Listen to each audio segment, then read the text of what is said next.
नमस्कार। आप सभी का हार्दिक स्वागत है। सबसे पहले मैं आप सभी का नारी फिट वेबिनार सीरीज में स्वागत करता हूं। हमने वर्ष 2017 में एक स्पष्ट उद्देश्य के साथ इस यात्रा की शुरुआत की थी। हमारा लक्ष्य था कि नाड़ी परीक्षा जैसी प्राचीन चिकित्सा पद्धति को आधुनिक तकनीक के माध्यम से अधिक वैज्ञानिक, प्रामाणिक एविडेंस बेस्ड और विश्वसनीय बनाया जाए। जब मैं एविडेंस बेस्ड डायग्नोसिस की बात करता हूं, तो उसका अर्थ केवल रिपोर्ट देना नहीं है। एक अच्छी निदान प्रणाली ऐसी होनी चाहिए जो रोग की सही और सटीक पहचान करे, रोग के मूल कारण रूट कॉज को स्पष्ट रूप से बताए, चिकित्सक को रोगी की संपूर्ण स्वास्थ्य स्थिति समझने में सहायता करे, और सबसे महत्वपूर्ण, रोगी स्वयं भी अपनी स्वास्थ्य रिपोर्ट को आसानी से समझ सके। आज का प्रत्येक रोगी यह जानना चाहता है कि मेरे शरीर में वास्तव में क्या हो रहा है, मुझे ये समस्या क्यों हुई। यदि हमारी निदान प्रणाली इन प्रश्नों का स्पष्ट उत्तर दे सके, तभी वह वास्तव में उपयोगी कही जा सकती है। आज हमें अत्यंत प्रसन्नता है कि नाड़ी फिट का उपयोग करने वाले अनेक चिकित्सक अपने रोगियों को उनकी स्वास्थ्य स्थिति अधिक स्पष्ट रूप से समझा पा रहे हैं। इसका सबसे बड़ा लाभ ये हुआ है कि चिकित्सक और रोगी के बीच विश्वास, ट्रस्ट तथा संतुष्टि, पेशेंट सेटिस्फैक्शन दोनों में उल्लेखनीय वृद्धि हुई है। लेकिन हमारी जिम्मेदारी केवल एक डिवाइस या सॉफ्टवेयर उपलब्ध कराने तक सीमित नहीं है। यदि किसी उपयोगकर्ता को हार्डवेयर से संबंधित कोई समस्या आती है या सॉफ्टवेयर के उपयोग में कोई कठिनाई होती है, तो हमारी टीम हमेशा उनके साथ खड़ी रहती है। हमारा उद्देश्य केवल उत्पाद बेचना नहीं है। हमारा वास्तविक उद्देश्य रोग की सही पहचान करना और रोगी की समस्या का समाधान करना है। इसी कारण यदि हमारे किसी नाड़ी फिट उपयोगकर्ता के पास कोई विशेष या जटिल क्रॉनिक रोगी आता है, तो हम उस केस का गहराई से अध्ययन करने में रुचि लेते हैं। हम ये समझने का प्रयास करते हैं कि उस रोग के पीछे वास्तविक कारण क्या है, नाड़ी में कौन से विशेष पैटर्न दिखाई दे रहे हैं, और भविष्य में ऐसे मामलों का और बेहतर विश्लेषण कैसे किया जा सकता है। इसी उद्देश्य से हम प्रत्येक सप्ताह अपने उपयोगकर्ताओं से व्यक्तिगत रूप से संवाद करते हैं। हम उनसे पूछते हैं, उन्हें किन चुनौतियों का सामना करना पड़ रहा है, कौन से रोगी उनके लिए जटिल हैं, क्या वे अपने अनुभव और केस स्टडी हमारे साथ साझा करना चाहेंगे। यदि वे सहमत हों, तो हम उन रोगियों के नाड़ी पैटर्न, रिपोर्ट और क्लिनिकल निष्कर्षों पर विस्तृत चर्चा करते हैं, क्योंकि अंततः हमारा लक्ष्य केवल एक ही है, रोगी की समस्या का सर्वोत्तम समाधान। अब बिना अधिक समय लिए आज के विषयों की शुरुआत करते हैं। आज के इस वेबिनार में हम निम्नलिखित विषयों पर विस्तार से चर्चा करेंगे। नाड़ी परीक्षण, नाड़ी परीक्षा क्या है और इसका वास्तविक महत्व क्या है। पारंपरिक मैनुअल नाड़ी परीक्षण में कौन कौन सी चुनौतियां आती हैं। आधुनिक डिजिटल पल्स डायग्नोसिस इन चुनौतियों को किस प्रकार दूर कर सकता है। नाड़ी फिट में हमने नाड़ी को डिजिटल रूप से रिकॉर्ड करने के लिए कौन सी तकनीक विकसित की है। इस माह जारी किए जा रहे नाड़ी फिट के नए फीचर्स क्या हैं। क्या केवल वात, पित्त और कफ त्रिदोषा एनालिसिस किसी रोग का सटीक निदान करने के लिए पर्याप्त हैं? यदि नहीं, तो अधिक गहराई से रोग का विश्लेषण कैसे किया जा सकता है। Organ level pulse analysis, organ energy analysis किस प्रकार कार्य करता है। कुछ प्रमुख जीर्ण क्रॉनिक रोगों का नाड़ी के माध्यम से निदान कैसे किया जा सकता है। नाड़ी फिट के नवीनतम संस्करण में कौन कौन से नए फीचर्स जोड़े गए हैं। और अंत में प्रश्नोत्तर क्यू एंड सत्र होगा, जिसमें आप अपने सभी प्रश्न पूछ सकते हैं। नाड़ी परीक्षण, नाड़ी परीक्षा लगभग 5000 वर्षों से प्रचलित एक प्राचीन चिकित्सा विज्ञान है। अपने व्यक्तिगत अनुभव के आधार पर मैं पूरे विश्वास के साथ कह सकता हूं कि यह चिकित्सा विज्ञान की सबसे प्रभावशाली निदान प्रणालियों में से एक है। क्यों? क्योंकि नाड़ी परीक्षण केवल शरीर में उपस्थित रोगों की जानकारी नहीं देता। इसके माध्यम से हम रोगी की शारीरिक स्थिति, मानसिक एवं भावनात्मक अवस्था, व्यक्तित्व तथा शरीर की आंतरिक कार्यप्रणाली, बॉडी इंटेलिजेंस, इन सभी का आकलन कर सकते हैं। मेरे विचार से किसी भी उपचार की शुरुआत शरीर की भाषा को समझने से होनी चाहिए। आज अधिकांश उपचार केवल लक्षणों, सिम्टम्स के आधार पर किए जाते हैं। निश्चित रूप से लक्षणों का भी अपना महत्व है, लेकिन यदि उपचार केवल लक्षणों तक सीमित रह जाए, तो रोग के वास्तविक कारण तक पहुंचना कठिन हो जाता है। मेरे अनुसार केवल लक्षणों के आधार पर उपचार करना ऐसा है जैसे कोई व्यक्ति अंधेरे कमरे में आंखें बंद करके रास्ता खोजने का प्रयास करे। उदाहरण के लिए, यदि कोई रोगी आपके पास सिर दर्द की शिकायत लेकर आता है, तो केवल सिर दर्द देखकर उसके वास्तविक कारण का पता लगाना आसान नहीं होता। लेकिन यदि आप उसकी नाड़ी को सही प्रकार से समझ लेते हैं, तो केवल सिर दर्द ही नहीं, बल्कि उसके शरीर में चल रही अनेक आंतरिक असंतुलित प्रक्रियाओं का भी पता लगाया जा सकता है। इतना ही नहीं, यदि किसी व्यक्ति की नाड़ी में एक विशेष पैटर्न लगातार 6 महीने या 1 वर्ष तक बना रहता है, तो भविष्य में कौन सा जीर्ण रोग विकसित हो सकता है, इसका भी अनुमान लगाया जा सकता है। यही नाड़ी परीक्षण की सबसे बड़ी विशेषता है। यदि हम ट्रेडिशनल चाइनीज मेडिसिन टीसीएम की बात करें, तो वहां दोनों हाथों की नाड़ी का परीक्षण किया जाता है। दाएं हाथ की 3 तथा बाएं हाथ की 3 स्थितियों पर नाड़ी का परीक्षण करके प्रत्येक अंग में यिन और यांग ऊर्जा का मूल्यांकन किया जाता है। टीसीएम की पूरी प्रणाली यिन यांग संतुलन पर आधारित है। उदाहरण के लिए, यकृत लीवर में यिन और यांग का संतुलन कैसा है, आमाशय स्टमक की ऊर्जा कैसी है, गुर्दों किडनीज की स्थिति क्या है। इस प्रकार प्रत्येक अंग का विस्तृत विश्लेषण किया जाता है। यदि हम आयुर्वेद की बात करें, तो इसकी आधारशिला वात, पित्त और कफ है। लेकिन आयुर्वेद केवल त्रिदोष तक सीमित नहीं है। एक अनुभवी वैद्य आवश्यकता के अनुसार सब दोषास, धातुस, चक्रास तथा प्रकृति का भी विश्लेषण करते हैं। इस प्रकार रोग ही नहीं, बल्कि पूरे व्यक्ति की स्वास्थ्य स्थिति का समग्र होलिस्टिक मूल्यांकन किया जाता है। यद्यपि नाड़ी परीक्षण अत्यंत प्रभावशाली निदान प्रणाली है, लेकिन इसे सीखना आसान नहीं है। मेरे व्यक्तिगत अनुभव में, जो भी व्यक्ति नाड़ी परीक्षण सीखना चाहता है, उसके लिए सबसे पहली आवश्यकता है पूर्ण मानसिक एकाग्रता। नाड़ी पढ़ते समय मन पूर्णतः शांत, स्थिर और विचारों से मुक्त होना चाहिए। नाड़ी परीक्षण केवल स्पर्श का विज्ञान नहीं है। यह अनुभव, संवेदनशीलता और गहन अभ्यास का विज्ञान है। एक वैद्य को अनुभव के आधार पर पहचानना होता है कि नाड़ी सर्प गति, हंस गति, मंडूक गति या किसी अन्य विशेष प्रकार की है। इन सूक्ष्म भेदों को समझने में वर्षों का अभ्यास लगता है। इसी चुनौती को सरल बनाने के उद्देश्य से हमने डिजिटल नाड़ी परीक्षा विकसित किया। डिजिटल प्रणाली में केवल स्पर्श पर निर्भर रहने की आवश्यकता नहीं होती। नाड़ी के सूक्ष्म परिवर्तन सीधे कंप्यूटर या मोबाइल स्क्रीन पर दिखाई देते हैं। इस प्रकार जो बातें पहले केवल अनुभवी वैद्य अनुभव कर सकते थे, उन्हें अब दृश्य रूप में देखा और समझा जा सकता है। यही आधुनिक तकनीक और प्राचीन ज्ञान का सुंदर समन्वय है। अगले भाग में हम समझेंगे कि पारंपरिक नाड़ी परीक्षण से डिजिटल नाड़ी परीक्षण तक की यह यात्रा कैसे शुरू हुई और किस प्रकार हमने single position pulse acquisition technology विकसित की। जैसा कि हमने पिछले भाग में चर्चा की, पारंपरिक नाड़ी परीक्षण मैनुअल नाड़ी परीक्षा पूरी तरह वैद्य के अनुभव, स्पर्श की संवेदनशीलता और वर्षों के अभ्यास पर आधारित होता है। एक अनुभवी वैद्य केवल नाड़ी को स्पर्श करके रोगी के शरीर में हो रहे सूक्ष्म परिवर्तनों को महसूस कर सकता है। लेकिन यही इस प्रणाली की सबसे बड़ी चुनौती भी है। हर व्यक्ति इस कला को आसानी से नहीं सीख सकता। इसके लिए वर्षों का अभ्यास, गहरी एकाग्रता और निरंतर अनुभव की आवश्यकता होती है। इसी चुनौती को ध्यान में रखते हुए हमने सोचा, क्या नाड़ी परीक्षण को आधुनिक तकनीक की सहायता से अधिक सरल, वैज्ञानिक और वस्तुनिष्ठ ऑब्जेक्टिव बनाया जा सकता है।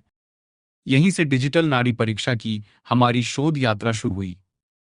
हमारा उद्देश्य किसी पारंपरिक प्रणाली को बदलना नहीं था, बल्कि हमारा उद्देश्य था प्राचीन आयुर्वेदिक ज्ञान को आधुनिक तकनीक के माध्यम से अधिक सटीक, मापनीय, मेजरेबल और सभी चिकित्सकों के लिए सुलभ बनाना। मैनुअल नाड़ी परीक्षण में वैद्य नाड़ी को महसूस करता है, लेकिन डिजिटल नाड़ी परीक्षण में वही नाड़ी एक सेंसर के माध्यम से रिकॉर्ड की जाती है और उसकी wave form, pulse wave form computer या मोबाइल स्क्रीन पर दिखाई देती है। इस प्रकार जो परिवर्तन पहले केवल अनुभव से महसूस किए जाते थे, उन्हें अब प्रत्यक्ष रूप से देखा और विश्लेषित किया जा सकता है। जब हमने इस परियोजना पर कार्य प्रारंभ किया, तो हमने सबसे पहले पारंपरिक आयुर्वेदिक पद्धति का गहराई से अध्ययन किया। आयुर्वेद में सामान्यतः 3 उंगलियां रखकर नाड़ी का परीक्षण किया जाता है। इन 3 स्थानों को क्रमशः वात, पित्त, कफ, से जोड़ा जाता है। स्वाभाविक रूप से हमने भी प्रारंभ में यही सोचा कि यदि पारंपरिक पद्धति में 3 स्थानों से नाड़ी ली जाती है तो डिजिटल प्रणाली में भी 3 अलग-अलग सेंसर होने चाहिए। इसी विचार के आधार पर हमने 3 सेंसर वाला पहला प्रोटोटाइप तैयार किया। उसके बाद अनेक रोगियों से नाड़ी डेटा एकत्रित किया गया। इन परिणामों की तुलना हमने अनुभवी आयुर्वेदिक वैद्यों के निष्कर्षों तथा रोगियों की वास्तविक स्वास्थ्य समस्याओं से की। डेटा तो प्राप्त हो रहा था, लेकिन परिणाम अपेक्षित नहीं थे। तीनों सेंसर अलग अलग प्रकार के सिग्नल रिकॉर्ड कर रहे थे। जब हमने इन सिग्नलों का रोगी की वास्तविक समस्या से मिलान किया तो कई बार परिणाम भ्रमित करने वाले थे। एक ही रोगी के लिए विभिन्न व्याख्याएं सामने आ रही थी। हमें महसूस हुआ कि कहीं न कहीं हमारी मूल परिकल्पना में ही कोई कमी है। तब हमने इस विषय को एक नए दृष्टिकोण से समझने का निर्णय लिया। इस दौरान हमने केवल आयुर्वेदिक विशेषज्ञों से ही नहीं, बल्कि आधुनिक चिकित्सा एलोपैथी के कई चिकित्सकों से भी चर्चा की। हमने विशेष रूप से कलाई रिस्ट में स्थित रेडियल आर्टरी की संरचना का अध्ययन किया। तब एक महत्वपूर्ण तथ्य सामने आया। यद्यपि वैद्य 3 उंगलियों से नाड़ी का परीक्षण करते हैं, लेकिन शरीर रचना के अनुसार कलाई में केवल एक ही रेडियल आर्टरी होती है, जिसके माध्यम से रक्त प्रवाहित होता है। यहीं से हमारे मन में एक महत्वपूर्ण प्रश्न उत्पन्न हुआ। यदि रक्त केवल एक ही धमनी से प्रवाहित हो रहा है, तो क्या वास्तव में 3 अलग-अलग स्थानों से नाड़ी रिकॉर्ड करना आवश्यक है? तब हमने एक नई दिशा में सोचना प्रारंभ किया। हमने निर्णय लिया कि 3 स्थानों से डेटा लेने के बजाय उस एक स्थान को खोजा जाए जहां नाड़ी सबसे स्पष्ट, स्थिर और अधिकतम शक्ति के साथ महसूस होती है।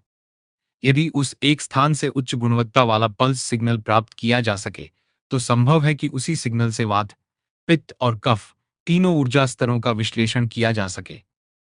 इसी विचार के आधार पर हमने एक नया सेंसर विकसित किया और केवल एक ही स्थान से नाड़ी रिकॉर्ड करनी प्रारंभ की। इसके बाद हमने पुनः बड़ी संख्या में रोगियों पर परीक्षण किए। प्रत्येक रोगी की नाड़ी का विश्लेषण किया गया, फिर उसकी तुलना रोगी की वास्तविक स्वास्थ्य समस्याओं से, अनुभवी नाड़ी विशेषज्ञों की राय से तथा क्लिनिकल निष्कर्षों से की गई। इस बार परिणाम अत्यंत उत्साहजनक थे। हमें यह स्पष्ट रूप से दिखाई देने लगा कि एक ही स्थान से प्राप्त पल्स वेवफॉर्म में इतनी जानकारी उपलब्ध है कि उससे वात, पित्त और कफ तीनों का विश्वसनीय विश्लेषण किया जा सकता है। यह हमारी शोध यात्रा का सबसे महत्वपूर्ण चरण था। जब हम लगातार संतोषजनक परिणाम मिलने लगे, तब हमने अपने शोध को वैज्ञानिक रूप से प्रस्तुत करने का निर्णय लिया। हमने single position pulse diagnosis system पर एक शोध पत्र प्रकाशित किया, जिसमें यह बताया गया कि केवल एक उपयुक्त स्थान से नाड़ी रिकॉर्ड करके भी विश्वसनीय निदान किया जा सकता है। इस शोध में हमने ये भी स्पष्ट किया कि एक स्थान से प्राप्त डिजिटल पल्स सिग्नल और पारंपरिक 3 स्थिति नाड़ी परीक्षण के बीच क्या संबंध है। यही शोध आगे चलकर नाड़ी fit digital pulse acquisition technology की वैज्ञानिक नींव बना। अब हमारे पास डिजिटल रूप से प्राप्त वात, पित्त और कफ वीपीके का विश्लेषण उपलब्ध था। लेकिन यहाँ एक और महत्वपूर्ण प्रश्न सामने आया। क्या केवल वात, पित्त और कफ का विश्लेषण किसी रोग का सटीक निदान करने के लिए पर्याप्त है? मान लीजिए किसी रोगी में पित्त अधिक है, क्या केवल इतना जान लेना पर्याप्त है? बिल्कुल नहीं। अधिक पित्त होने पर रोगी को अम्लता, एसिडिटी, सिर दर्द, अत्यधिक पसीना, त्वचा रोग, बाल झड़ना, हार्मोनल असंतुलन, पीसीओडी, वैरिकोज वेन्स जैसी अनेक समस्याएं हो सकती हैं। इसी प्रकार यदि किसी रोगी में वात अधिक है, तो उससे भी कई प्रकार के रोग उत्पन्न हो सकते हैं। केवल ये कहना कि रोगी में वात अधिक है पर्याप्त नहीं है। हमें यह भी समझना होगा कि यह असंतुलन किस अंग में है, इसका स्वरूप क्या है और यह किस प्रकार का रोग उत्पन्न कर रहा है। यहीं से हमने नाड़ी विश्लेषण को अगले स्तर पर ले जाने का निर्णय लिया। इसी उद्देश्य से हमने नाड़ी फिट आयुर्वेदा वर्जन विकसित किया। यह संस्करण केवल त्रिदोष विश्लेषण तक सीमित नहीं है। यह आगे बढ़कर प्रदान करता है त्रिदोष विश्लेषण वाता, पित्ता, कफा, ऑर्गन एनर्जी एनालिसिस, एआई आधारित निदान, लक्षणों की भविष्यवाणी, सिम्टम प्रिडिक्शन, उपदोष सबदोषा विश्लेषण, व्यक्तिगत आहार एवं जीवशैली सुझाव। इन सभी सुविधाओं का उद्देश्य केवल रिपोर्ट तैयार करना नहीं है, बल्कि चिकित्सक को रोगी की स्थिति को अधिक गहराई से समझने में सहायता प्रदान करना है। आगे के भागों में हम विस्तार से समझेंगे कि केवल त्रिदोष से आगे बढ़कर हम किस प्रकार 6 ऊर्जा अवस्थाओं, 6 एनर्जी स्टेट्स का विश्लेषण करते हैं और कैसे यही विश्लेषण रोग के मूल कारण तक पहुंचने में हमारी सहायता करता है। अब तक हमने ये समझा कि डिजिटल नाड़ी परीक्षण के माध्यम से हम वात, पित्त और कफ का विश्लेषण कर सकते हैं। लेकिन अब सबसे महत्वपूर्ण प्रश्न ये है, क्या केवल त्रिदोष का विश्लेषण किसी रोग का सटीक निदान करने के लिए पर्याप्त है? मेरा उत्तर है नहीं। मान लीजिए किसी रोगी में पित्त अधिक है। अब केवल पित्त बढ़ा हुआ है ये जान लेने से क्या हम बता सकते हैं कि उसे कौन सा रोग है? बिल्कुल नहीं, क्योंकि बढ़ा हुआ पित्त कई प्रकार के रोग उत्पन्न कर सकता है। किसी को अम्लता हो सकती है, किसी को माइग्रेन, किसी को बाल झड़ना, किसी को त्वचा रोग, किसी को हार्मोनल असंतुलन, तो किसी को वेरिकोज वेन्स। इसी प्रकार केवल वात या केवल कफ बढ़ा हुआ है, यह जानना भी पर्याप्त नहीं है। इसलिए हमने अपने शोध में त्रिदोष से आगे बढ़कर 6 एनर्जी स्टेट्स को विकसित किया। यही नाड़ीफिट की सबसे महत्वपूर्ण अवधारणाओं में से एक है। आयुर्वेद की भाषा में इन्हें हम इस प्रकार समझते हैं: रिक्त पित्त, आर्द्र पित्त, रिक्त वात, आर्द्र वात, रिक्त कफ, आर्द्र कफ।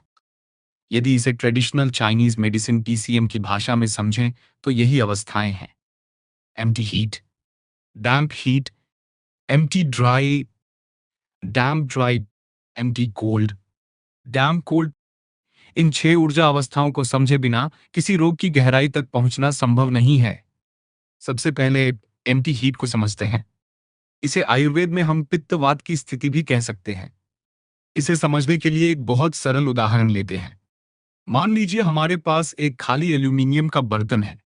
अब हम उसे गैस स्टोव पर रख देते हैं। धीरे धीरे वह गर्म होने लगता है। यदि हम उसे लगातार गर्म करते रहें तो पहले उसका रंग बदलने लगता है, और यदि गर्मी और अधिक बढ़ जाए तो एक समय ऐसा आता है जब वह बर्तन अपनी मूल आकृति भी बदलने लगता है। यही है एम्प्टी हीट। यहाँ केवल अग्नि है। उस अग्नि को संतुलित करने के लिए नमी, मॉइस्चर नहीं है। अब यही स्थिति यदि शरीर के भीतर उत्पन्न हो जाए तो क्या होगा? आयुर्वेद में पित्त अग्नि का प्रतिनिधित्व करता है और वात वायु का। जब अग्नि और वायु दोनों मिलते हैं तो उनकी शक्ति कई गुना बढ़ जाती है। इसका सबसे अच्छा उदाहरण है, यदि केवल आग हो तो उसका प्रभाव सीमित रहेगा, लेकिन यदि उसी समय तेज हवा चल रही हो तो ही आग पूरे जंगल को कुछ ही समय में जला सकती है। यही स्थिति शरीर में भी होती है। यदि ये एम्प्टी हीट किडनी में उत्पन्न हो जाए तो सबसे पहले शरीर के लुब्रिकेशन पर प्रभाव पड़ता है। आयुर्वेद के अनुसार श्लेषक कफ जोड़ों को चिकनाई प्रदान करता है।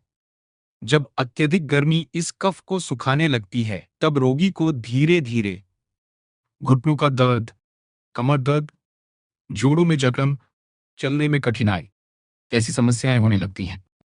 ऐसे रोगियों की एक और सामान्य शिकायत होती है, शरीर में उपस्थित अग्नि इतनी सक्रिय रहती है कि मन और शरीर दोनों को विश्राम नहीं मिल पाता। यदि यही स्थिति वर्षों तक बनी रहे तो आगे चलकर ऑस्टियोआर्थराइटिस, ऑस्टियोपोरोसिस, क्रोनिक आर्थराइटिस जैसी समस्याएं विकसित हो सकती हैं। हमने अनेक वृद्ध रोगियों में देखा है कि उंगलियां और जोड़ों का आकार तक बदलने लगता है। जिस प्रकार अत्यधिक गर्मी धातु का आकार बदल देती है, उसी प्रकार लंबे समय तक बनी रहने वाली एम्प्टी हीट शरीर की संरचना को भी प्रभावित कर सकती है। अब मान लीजिए यही एम्प्टी हीट आमाशय में उत्पन्न हो। आयुर्वेद में क्लेदक कफ आमाशय की भीतरी परत की रक्षा करता है।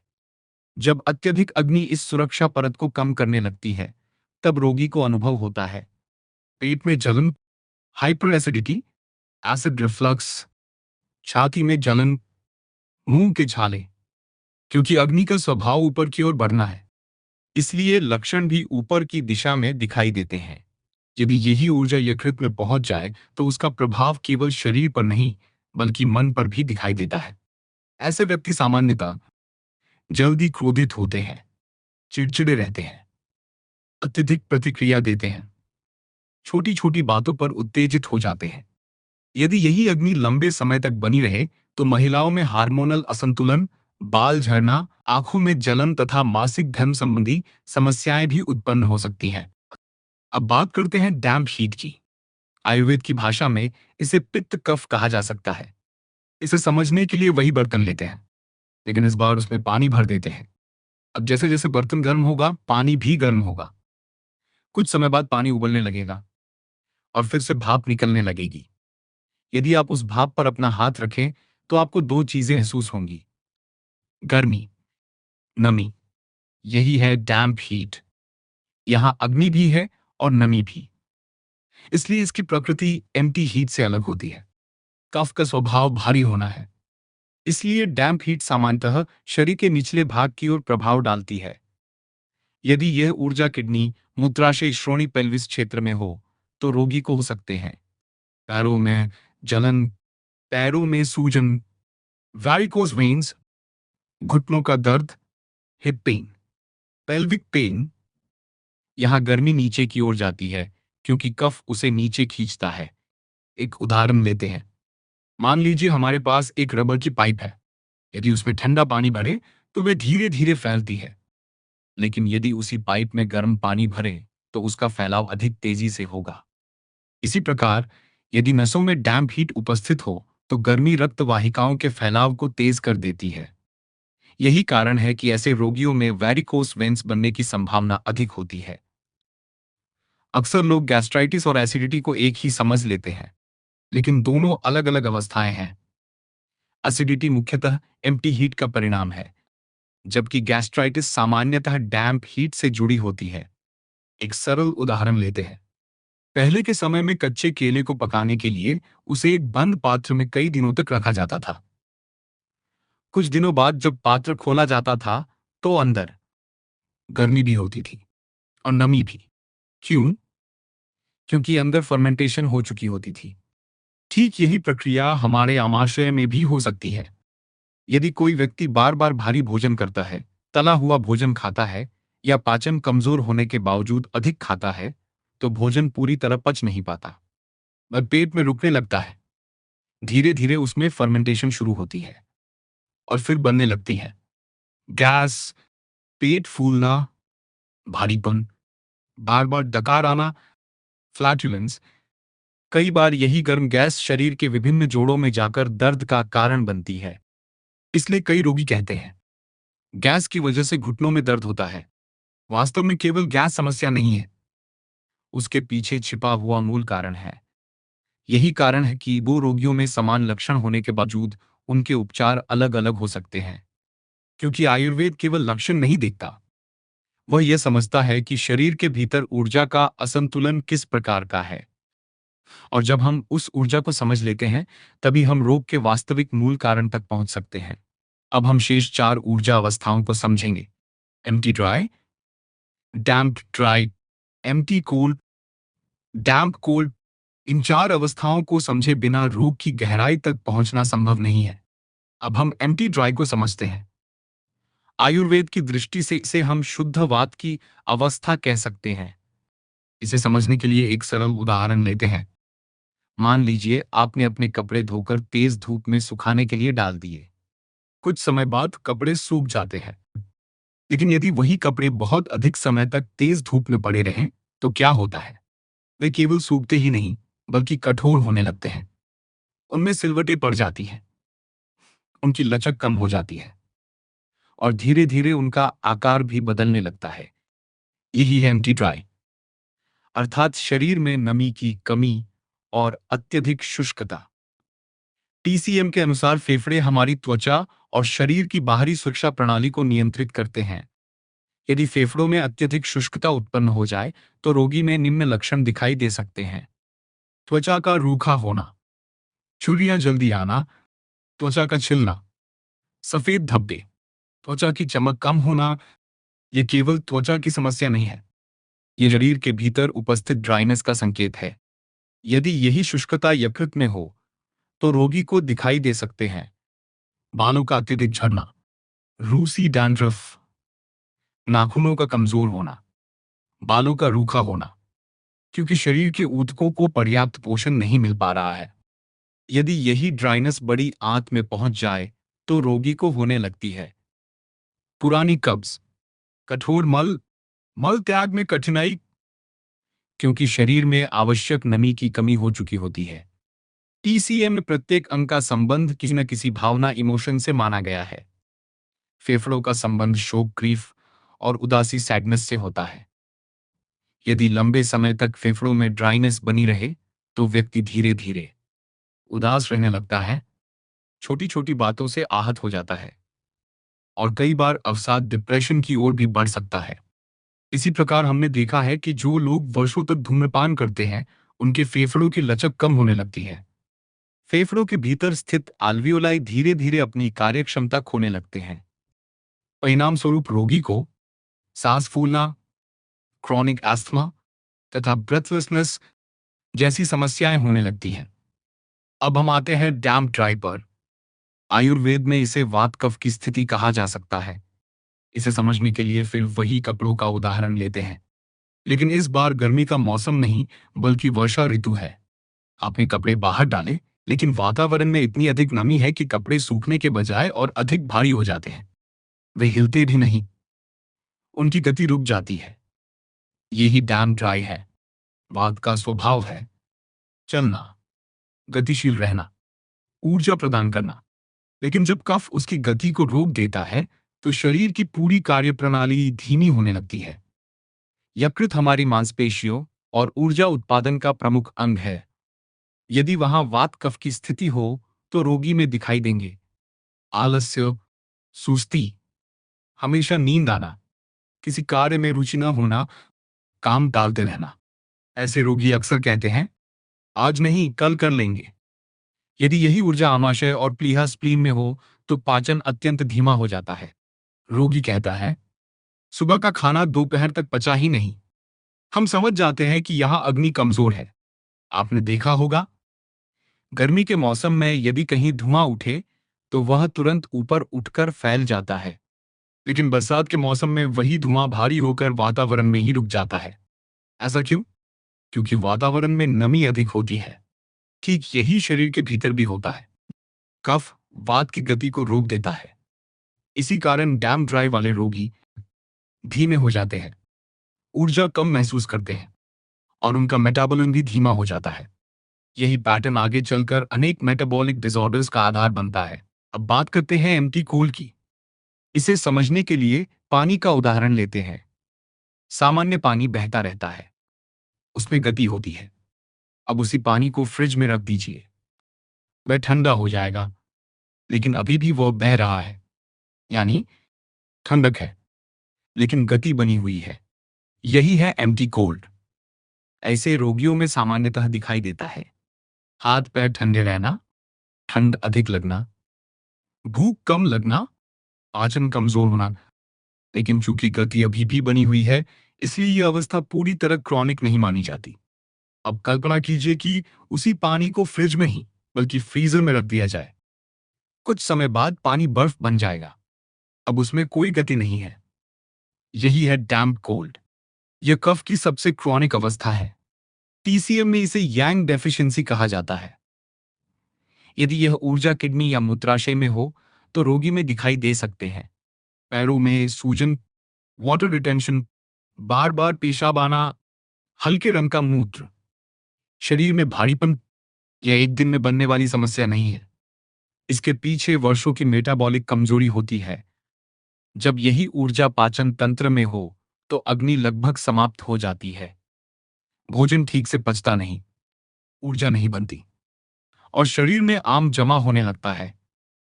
महिलाओं में यही स्थिति आगे चलकर फाइब्रॉइड्स, ओवेरियन सिस्ट्स, अन्य गायनोकोलॉजिकल डिसऑर्डर्स का कारण बन सकती है। यदि यही ऊर्जा प्रजनन तंत्र में हो तो पुरुषों में शुक्राणुओं की गतिशीलता कम होना, इनफर्टिलिटी, सेक्सुअल वीकनेस जैसी समस्याएं भी दिखाई दे सकती हैं। टीसीएम की भाषा में डैम्प कोल्ड का अर्थ है यांग डेफिशिएंसी। यांग हमारे शरीर की ऊष्मा, ऊर्जा और मेटाबॉलिज्म का प्रतिनिधित्व करता है। जब यांग कम होने लगता है, पाचन कमजोर होता है, रक्त निर्माण कम होता है, शरीर में ऊर्जा घटती है और धीरे धीरे क्रॉनिक डिजीजेस विकसित होने लगती हैं। आयुर्वेद में भी यही बात अग्नि अग्नि के माध्यम से समझाई गई है। यदि अग्नि कमजोर हो जाए तो भोजन से रस और रस से रक्त बनने की प्रक्रिया प्रभावित हो जाती है। परिणाम स्वरूप रोगी में दिखाई देता है रक्त की कमी, अत्यधिक थकान, कमजोरी, ठंड अधिक लगना। अब तक हमने 6 ऊर्जा अवस्थाओं को समझा। एम्प्टी हीट, डैम्प हीट, एम्प्टी ड्राई, डैम्प ड्राई, एम्प्टी कोल्ड, डैम्प कोल्ड। अब आप समझ सकते हैं कि केवल वात बढ़ा है या पित्त बढ़ा है कहना पर्याप्त नहीं है। हमें यह भी जानना होगा यह ऊर्जा किस प्रकार की है, किस दिशा में कार्य कर रही है, कौन सा अंग प्रभावित है, रोग एक्यूट है या क्रॉनिक, शरीर में गर्मी बढ़ रही है, सूखापन बढ़ रहा है या ठंड और जड़ता बढ़ रही है। यही विस्तृत विश्लेषण हमें रोग की जड़ तक पहुंचने में सहायता करता है। अब तक हमने 6 ऊर्जा अवस्थाओं 6 एनर्जी स्टेट्स को समझा। लेकिन अब एक और महत्वपूर्ण प्रश्न सामने आता है। यदि हमें यह पता चल जाए कि रोगी में एम्प्टी हीट या डैम्प ड्राई जैसी ऊर्जा अवस्था है, तो क्या केवल इतनी जानकारी पर्याप्त है? नहीं, हमें यह भी जानना होगा कि यह असंतुलन शरीर के किस अंग ऑर्गन में है। यही वह स्थान है जहां पंचमहाभूत सिद्धांत 5 एलिमेंट थ्योरी हमारी सहायता करता है। मेरे व्यक्तिगत अनुभव में पंचमहाभूत सिद्धांत प्रकृति का सबसे सुंदर और गहन सिद्धांत है। पूरा ब्रह्मांड 5 महाभूतों से बना है: आकाश, अग्नि, पृथ्वी, धातु, जल और हमारा शरीर भी इन्हीं 5 तत्वों से निर्मित है। जो परिवर्तन प्रकृति में होते हैं, वही परिवर्तन हमारे शरीर में भी दिखाई देते हैं। इसीलिए आयुर्वेद हमेशा कहता है, प्रकृति के साथ चलिए, प्रकृति के विरुद्ध नहीं। यदि प्रकृति सुबह जागती है, तो हमें भी उसी समय जागना चाहिए। यदि प्रकृति विश्राम करती है, तो हमें भी विश्राम करना चाहिए। लेकिन आज की जीवन शैली बिल्कुल विपरीत हो गई है। विशेषकर आईटी क्षेत्र में कार्य करने वाले अनेक लोग पूरी रात काम करते हैं और दिन में सोते हैं। वे महीनों तक सूर्य का प्रकाश भी ठीक से नहीं देख पाते। जब हमारी जैविक घड़ी बायोलॉजिकल क्लॉक प्रकृति से अलग हो जाती है, तब धीरे धीरे शरीर में असंतुलन शुरू हो जाता है और आगे चलकर यही क्रॉनिक डिजीजेस का कारण बनता है। मान लीजिए हमारे पास एक कच्चा हरा केला है। यह अभी पूरी तरह विकसित नहीं हुआ है। यह वुड एलिमेंट का प्रतिनिधित्व करता है। अब यदि हम इस केले को एक बंद पात्र में कुछ दिनों के लिए रखें, तो धीरे धीरे उसके भीतर गर्मी उत्पन्न होती है। कुछ दिनों बाद वही हरा केला पीला और पका हुआ बन जाता है। यह परिवर्तन किसने किया? अग्नि ने। यही 5 तत्वों का सिद्धांत है। फायर वुड को अर्थ में परिवर्तित करता है। यही अग्नि हमारे शरीर में भी भोजन को ऊर्जा में बदलती है। यही अग्नि अनुभव को परिपक्वता में बदलती है। यही अग्नि जीवन को दिशा देती है। अग्नि केवल गर्मी नहीं है, अग्नि प्रकाश है और प्रकाश हमेशा दिशा दिखाता है। इसलिए आयुर्वेद में स्वस्थ अग्नि को स्वस्थ जीवन का आधार माना गया है। 5 तत्व केवल शरीर को ही प्रभावित नहीं करते, वे हमारे व्यक्तित्व पर्सनालिटी को भी प्रभावित करते हैं। उदाहरण के लिए, यदि किसी व्यक्ति में वुड एलिमेंट अधिक सक्रिय है, तो उसका स्वभाव छोटे बच्चे जैसा होता है। वह सरल होता है, जल्दी खुश हो जाता है, जल्दी नाराज भी होता है, लेकिन अधिक देर तक मन में कोई बात नहीं रखता। बच्चे झगड़ते भी हैं और कुछ ही मिनट बाद फिर साथ खेलने लगते हैं। यही वुड एलिमेंट की विशेषता है। जब फायर का प्रभाव बढ़ता है, तब व्यक्ति परिपक्व होने लगता है। उसकी सोच में गंभीरता आती है। वह सोच समझकर बोलता है। उसके शब्दों में वजन होता है। यही अर्थ एलिमेंट का विकास है। इस प्रकार केवल नाड़ी देखकर हम शरीर ही नहीं, बल्कि व्यक्ति के स्वभाव का भी अनुमान लगा सकते हैं। प्रत्येक तत्व का संबंध कुछ विशेष अंगों से होता है। Wood element liver, gall bladder, fire element heart, small intestine, earth element spleen, stomach, metal element 3, lungs, large intestine, water element kidney, urinary bladder. यदि हमें नाड़ी के माध्यम से ये पता चल जाए कि कौन सा तत्व असंतुलित है, तो हम तुरंत समझ सकते हैं कि शरीर का कौन सा अंग प्रभावित है। यही प्रक्रिया ऑर्गन एनर्जी एनालिसिस कहलाती है। अब हमें केवल इतना नहीं पता कि पित्त बड़ा है, हमें यह भी पता चल गया कि यह असंतुलन विशेष रूप से आमाशय में है। ऐसी स्थिति में रोगी में सामान्यतः दिखाई देंगे पेट में जलन, हाइपर एसिडिटी, एसिड रिफ्लक्स, सीने में जलन, मुंह के छाले। अब निदान कहीं अधिक स्पष्ट हो गया।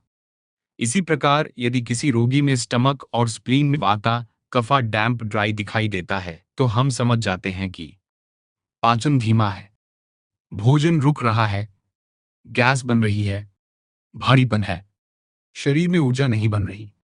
यदि यही ऊर्जा लंग्स में हो तो रोगी में दिखाई देंगे बार बार सर्दी, साइनसाइटिस, बलगम, श्वसन संबंधी समस्याएं। यानी कौन सी ऊर्जा प्लस कौन सा अंग इक्वल्स रोग का वास्तविक कारण। यही नाड़ी फिट की सबसे महत्वपूर्ण डायग्नोस्टिक अप्रोच है। जब हमने हजारों रोगियों की नाड़ी का विश्लेषण किया तो हमें बार बार यही संबंध दिखाई दिया। हमने इन परिणामों का क्लिनिकल वैलिडेशन किया, फिर इन निष्कर्षों को एक शोध पत्र रिसर्च पेपर के रूप में प्रकाशित किया। इस शोध में हमने बताया कि यदि किसी अंग की ऊर्जा और उसकी ऊर्जा अवस्था एनर्जी स्टेट को सही प्रकार से समझ लिया जाए तो अनेक रोगों का निदान केवल नाड़ी के आधार पर किया जा सकता है। यही शोध आगे चलकर ऑर्गन पैटर्न एनालिसिस का आधार बना। अब हम एक वास्तविक उदाहरण लेते हैं। मान लीजिए किसी रोगी की रिपोर्ट में दिखाई देता है लीवर में वाता, कफा, स्टमक में भी वाता, कफा। अब इसका क्या अर्थ है? सबसे पहले इसका अर्थ है अग्नि कमजोर है, विशेष रूप से पाचक पित्त, रंजका पित्त दोनों पर्याप्त रूप से कार्य नहीं कर रहे हैं। जब अग्नि कमजोर होती है तब भोजन पूरी तरह नहीं पचता। अधपचा भोजन धीरे धीरे आम में परिवर्तित होने लगता है। यही आमा आगे चलकर शरीर में जमा होने लगता है। हम जानते हैं कि शरीर में फैट सेल्स एडिपोसाइट्स वसा को संग्रहित करते हैं। यदि मेटाबॉलिज्म सामान्य है तो यही वसा ऊर्जा फैटी एसिड्स में बदल जाती है। लेकिन जब अग्नि कमजोर हो जाती है तब यह परिवर्तन नहीं हो पाता। परिणाम स्वरूप वसा धीरे धीरे लिवर में जमा होने लगती है। शुरुआत होती है फैटी लिवर से। यदि यही स्थिति वर्षों तक बनी रहे तो आगे चलकर रोग बढ़ सकता है, लिवर फाइब्रोसिस, लिवर सिरोसिस तक। आमा केवल पेट में ही नहीं रहता, धीरे धीरे यह शरीर की कोशिकाओं के आसपास जमा होने लगता है। इससे कोशिकाओं तक पोषण और ऊर्जा का संचार कम हो जाता है। सेल्यूलर मेटाबॉलिज्म धीमा पड़ने लगता है।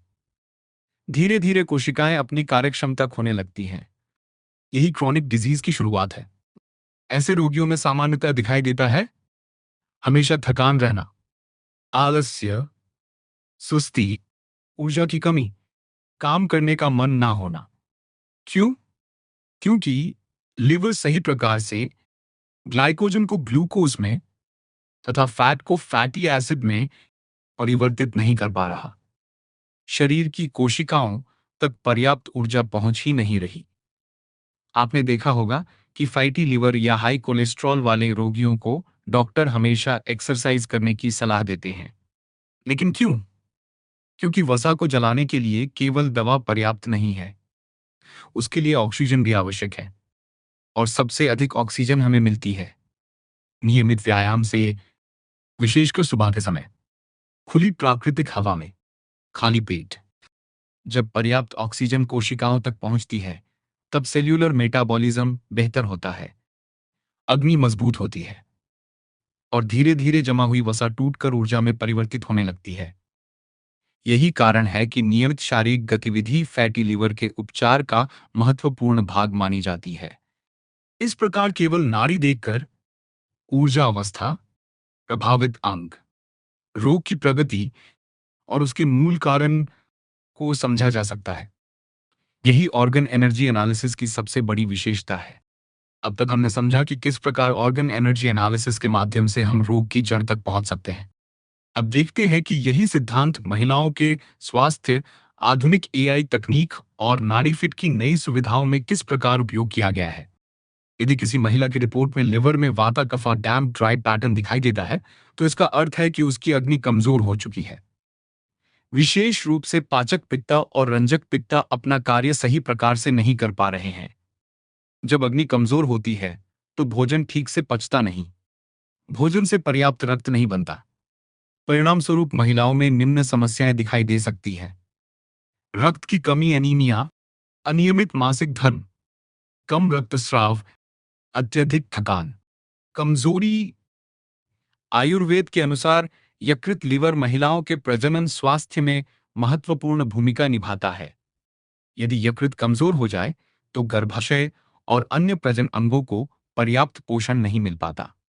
जब भोजन पूरी तरह नहीं पचता, तो वह आम में बदल जाता है।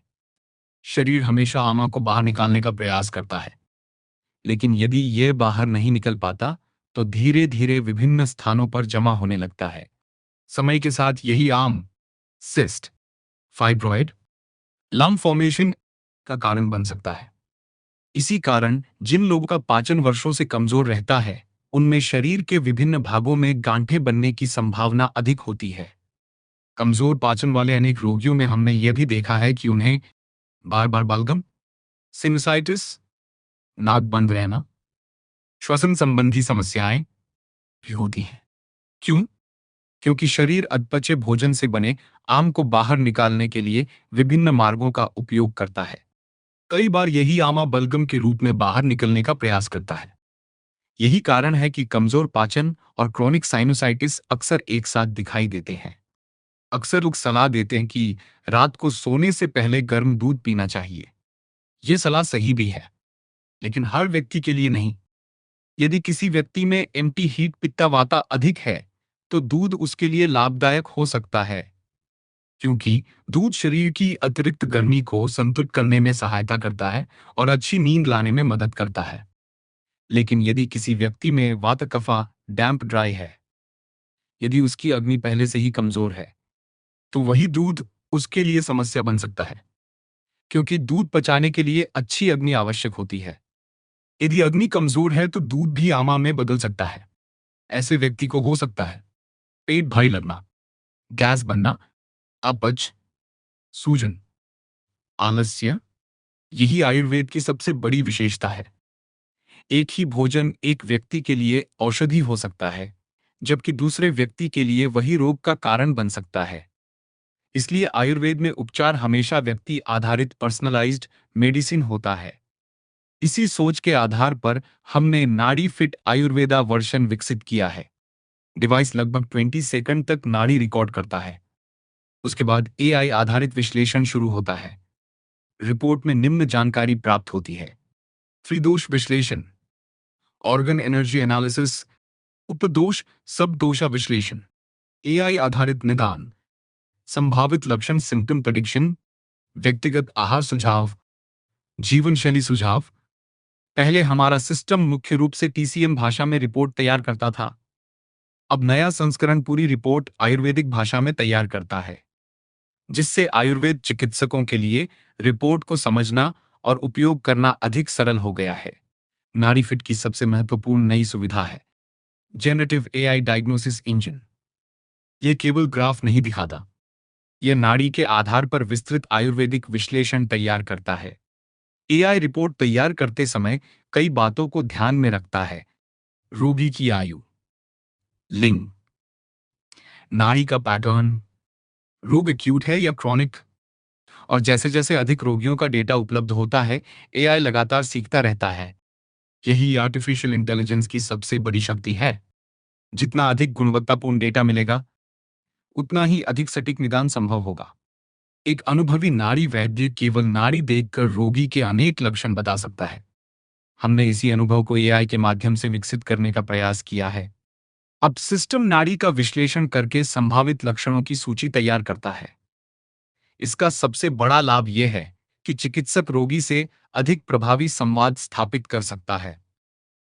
जब रोगी देखता है कि डॉक्टर बिना बताए उसके कई लक्षण बता रहे हैं, तो उसका विश्वास स्वतः बढ़ जाता है। हम लगातार इस मॉडल को और अधिक सटीक बनाने पर कार्य कर रहे हैं। आज के समय में अधिकांश लोग लंबी रिपोर्ट पढ़ना पसंद नहीं करते। लेकिन यदि वही जानकारी चित्रों के माध्यम से दिखाई जाए तो उसे समझना बहुत आसान हो जाता है।